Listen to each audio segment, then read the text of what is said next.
So here I am in my hotel room in Cannes in France, and I am doing an on-location video of a perfume that I actually just purchased about an hour ago. So I was walking around and I ended up buying myself a bottle of Amyris Homme EXTRAIT by Maison Kurkdjian. And of course, I didn't want to miss a day of posting, so here I am. And this is a fragrance that I've actually been meaning to purchase now for the past couple of weeks because I've been wearing another fragrance in its place that reminds me a lot of this fragrance, let's just put it like that. And having had that familiarity with this particular DNA and scent profile, I told myself, you know what, I really need to get myself a bottle of this stuff. And I saw the opportunity, this one niche perfume store had it, and I said, you know what, I'm scooping up a bottle of it, and here it is.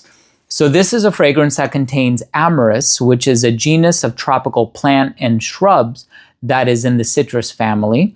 And it can have a bit of a balsamic texture to it as well, olfactive texture, I mean.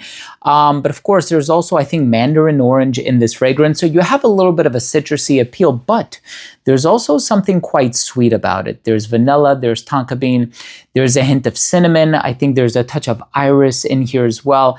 And of course, I'm sure a lot of people are familiar with this brand. It's Maison Kurkdjian. How apropos for me to purchase this in France, which is where the perfumer is based, despite him having Armenian ancestry with a last name like Kurkdjian. Of course, it's kind of a given. But this is a fragrance that I've been wanting to purchase, and I finally got my hands on it. So what does this fragrance smell like? Well, it actually does open up with a bit of sweetness to it, and this is the extrait. So they have the eau de toilette, which is housed in a bigger bottle, although I think it's available in a few different sizes. And I almost went with the eau de toilette, and I said, you know what? No, I'm going to go with the extrait just because, typically speaking, extraits tend to be a bit more concentrated. And I said, you know what? I'm going to get the extrait because I want to favor longevity and the performance with this particular fragrance. So that's what I ended up getting. And the eau de toilette is great as well. It's very diffusive. I actually tried both of them on skin when I was at said boutique, which I think is called Taizo, T-A-I-Z-O, but it's here in Cannes. And this one is so addictive. I love this one. It's marketed for the gentleman, hence in the name of the fragrance. And it does have a bit of a stereotypically or traditionally masculine appeal to it. There's some woods in the dry down. It's not super strong. The amyris is really up front and center in this fragrance. That's also something that we can perceive given the name of the actual fragrance. But there is a bit of that citrusy personality in here. The vanilla is noticeable. The tonka bean is noticeable. But both of them together are, you know, giving it this creamy, rich, sweet effect that makes it kind of hard to determine where that sweetness is coming from. There's also a nice bit of cinnamon in here as well, but it's not overwhelming. It doesn't smell like chai. It doesn't smell overly spicy. It gives enough of that presence to allow you to notice that there's a cinnamony spice to it, but it's not explicitly cinnamony, if that makes sense.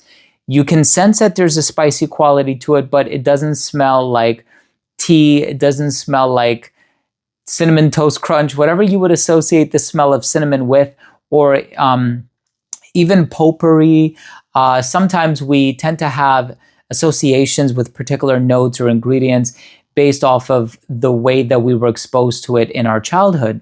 And for me, cinnamon can have a very evocative presence, especially if it's done in a very strongly concentrated manner. But in the case of this fragrance, it kind of takes a back seat, which I think is done beautifully in this fragrance. So look, my thing is, I love Amyris Homme EXTRAIT.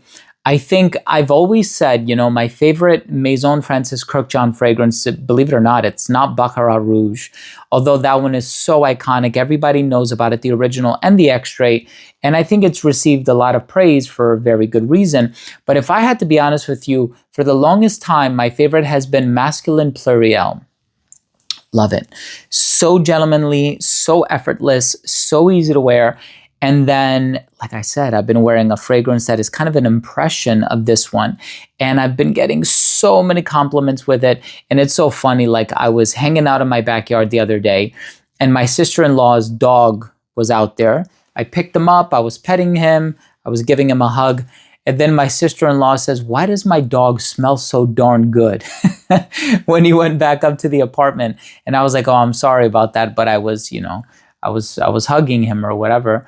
And I was actually wearing the impression of this fragrance. And I said, you know what? It's just a matter of time. I'm going to end up buying this as well.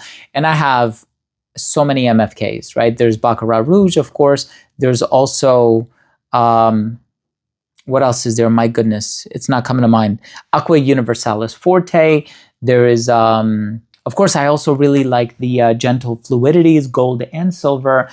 And I have many L'Homme à la Rose, so many beautiful fragrances from the brand, but Amyris Homme EXTRAIT is phenomenal. This is a dressed up and dressed down type of a fragrance. The longevity is there, that you can that you can wear it in the colder months of the year, but it's beautifully diffusive, and I don't think it's too heavy-handed that you can't wear it in the hotter months of the year. In a climate-controlled environment, I think this is absolutely perfect.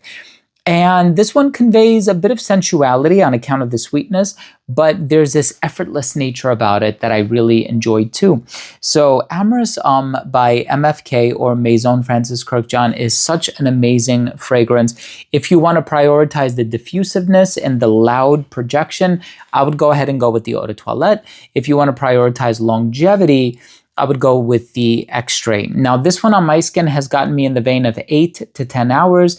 The Eau de Toilette might get you between 6 to 8 hours, but it's all depending on your personal preference.